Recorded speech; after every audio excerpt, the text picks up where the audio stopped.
February 7th, 2007, Florida.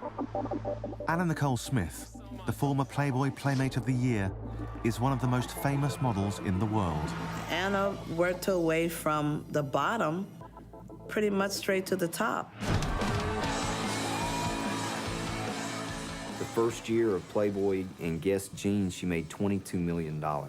She loved being in front of the cameras. Anna, dance. She loved the attention. Dance, Anna. She's an American icon, a sex goddess with an insatiable dark appetite. I think Anna thought she was invincible. She just didn't know when to stop. She had a lot going for her, and the drugs was destroying every bit of it. Soon, she'll be dead from a lethal cocktail of prescription drugs. This is the last 24 hours in the life of Anna Nicole Smith.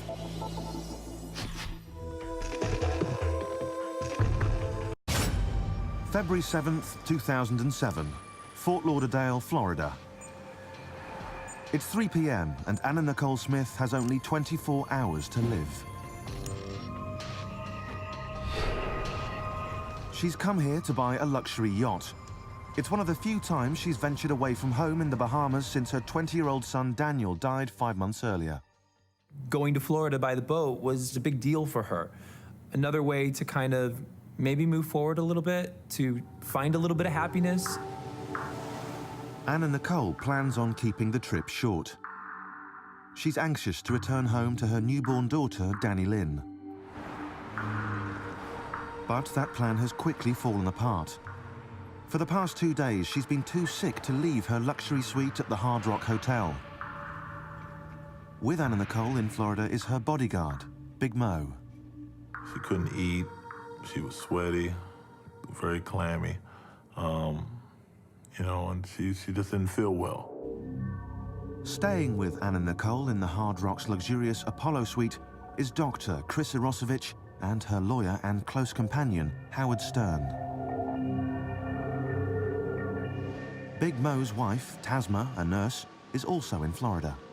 I told my husband, I said, take her to the hospital. If someone's spiking a temp of 105 degrees, something is wrong. But Anna Nicole has no intention of going to the hospital. Every time she's gone to the hospital, press, and it's been a media frenzy. She just didn't want to go. She didn't want to go. She didn't want to have the cameras all in her face. Antibiotics and flu medication have brought Anna Nicole's temperature back to normal, but she's still very tired. On top of that, she has an intestinal infection. The combination is making her unsteady on her feet. I was told that she slipped in the bathroom and hit her pelvis bone. Chris and Howard helped her. Chris had told us that Anna had slipped in the tub, hit her head, and she was afraid she might have a concussion. And Chris said she was feeling better, she was laying down. I don't think it was like a hard slip. She wasn't woozy. She knew her environment, she knew who was around her. But the former Playboy Playmate is far from okay. For the past 5 months, she's been taking a potent and unpredictable mix of prescription drugs, antidepressants, Valium, and sleep medication.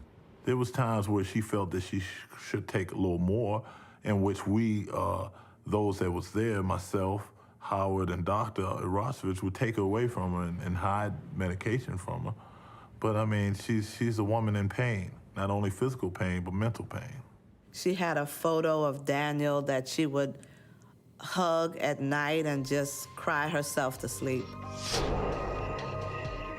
Barely 39, Anna Nicole Smith is a shadow of the voluptuous blonde who, 15 years earlier, was the picture of health and sitting on top of the world.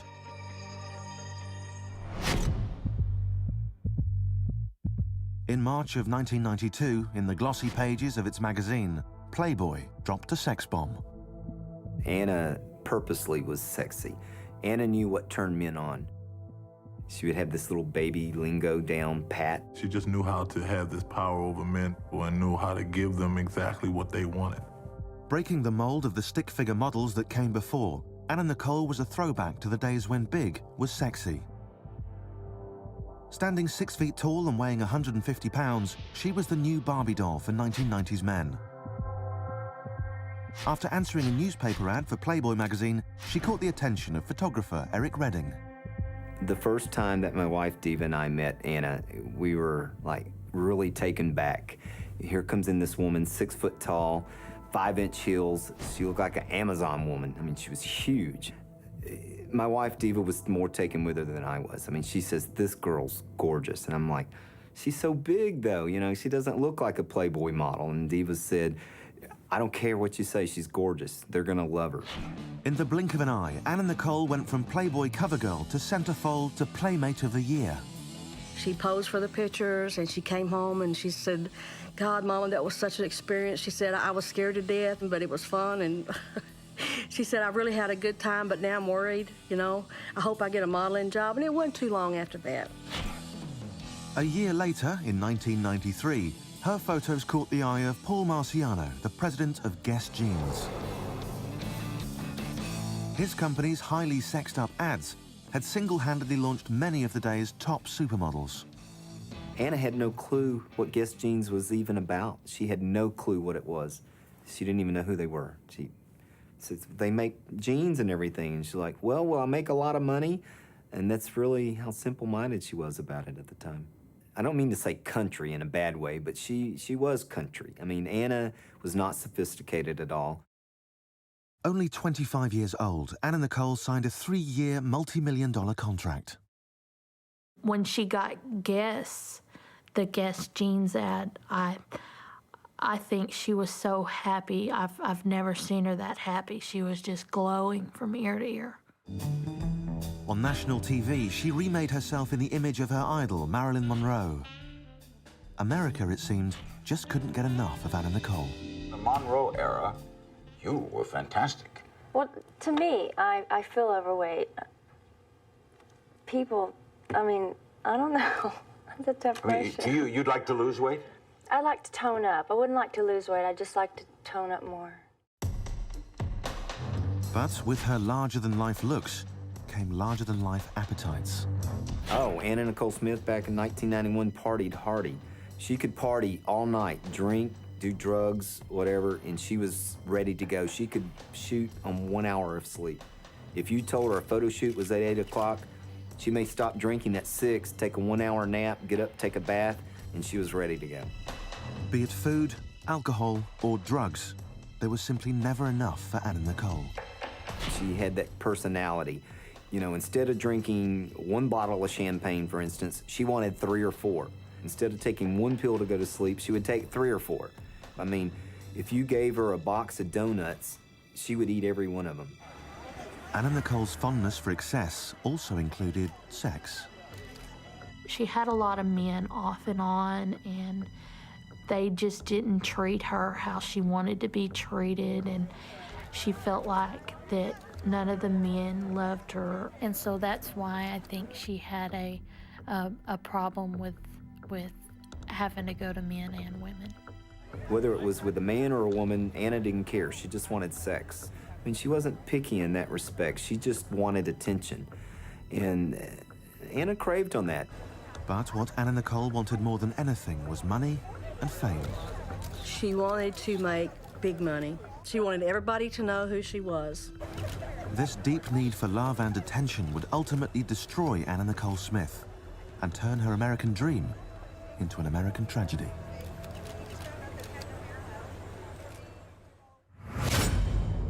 February 7th, 2007, 6 p.m.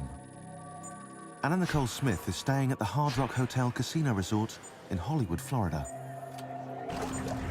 She's come here to buy a luxury yacht to sail back to her home in the Bahamas. But those plans are on hold. For the last 2 days, she's been so sick with the flu that she hasn't even been able to leave her suite. And in 21 hours, she'll be dead. I personally think that Anna was on way too many meds. That's a fatality waiting to happen. Depressed by Daniel's death, Anna Nicole continues to medicate. All Chris did is help a friend. That's it. If Anna wanted medication, she was going to get medication. It didn't matter if it was from Chris or whoever. One of the drugs prescribed to Anna Nicole is chloral hydrate, a potent sleep medication. It slows breathing to induce sleep, but in combination with the slew of drugs already in her system, it's a potentially deadly cocktail. She was depressed, and she found it hard to sleep at times. And at the time, I did not think that she was overdoing it, although there was some times that I thought maybe, you know, she could curve it a little bit. With her psychiatrist friend gone, Anna Nicole watches television into the early hours, unable to sleep. Before I went to bed, it was around, I don't know, around 10:30, 11 o'clock at night. Anna was in the living room on the couch, and Howard was sleeping in the bed. And before I turned in, I went over to her, gave her a hug and kiss on her cheek, and told her, I'm just next door. All you have to do is just pretty much knock, and I'll be right there. But all Anna Nicole really wants is to sleep. She reaches for the most potent sedative on the shelf, her chloral hydrate. This love affair with pills has been going on for more than 20 years, driven by a lifelong desire to escape reality. Anna Nicole's reality began with a difficult childhood in Houston, Texas, where she was born Vickie Lynn Hogan on November 28, 1967. Her mother, Virgie Arthur, was just 16 years old. She didn't see her biological father. Well, I wasn't married to him for very long, a year and a half maybe. She was 3 months old when I left him. My Aunt Virgie, she went out of her way to keep him away from Vickie. She would not let him see Vickie because he was not a good man. Hardly a model dad, Vickie's father was a known rapist. After the divorce, Virgie remarried and Vickie grew up with 4 other siblings in this house on the outskirts of Houston. It's not a real large family, but there was quite a few kids, and I'm sure she felt attention-starved. Vickie loves attention. She loved attention. You know, she was my baby for 5 years before her younger brother was born. To help support her family, Virgie started working night shifts as a Houston deputy sheriff.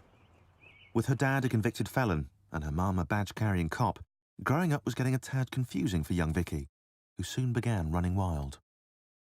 She really wasn't rebellious until she got older, when she was like 16. Vickie would sneak out of the house, and she was into boys then, and her mama didn't want her to get pregnant at an early age. Yes, I was strict, but I was not overly strict. But did she get her butt whooped when she did wrong? Yes, she did. So did all the other kids. Unable to tame her wild teen daughter, Vickie's mother decided to send her off to live with her Aunt Kay in Mahia, Texas, 400 miles away. But Aunt Kay was no better prepared for the challenge. My mother, she is more of a friend than a mother. She's just not motherly material. Starved for positive role models, 16-year-old Vickie Lynn became increasingly aware of her family's dysfunction. She desperately wanted to be anyone else but herself. In Mahia, Vickie began the process of reinventing herself and her life story. She changed her name to Nikki Hart. And, bizarrely, she told anyone who would listen that she was her Aunt Kay's illegitimate child. She had this crazy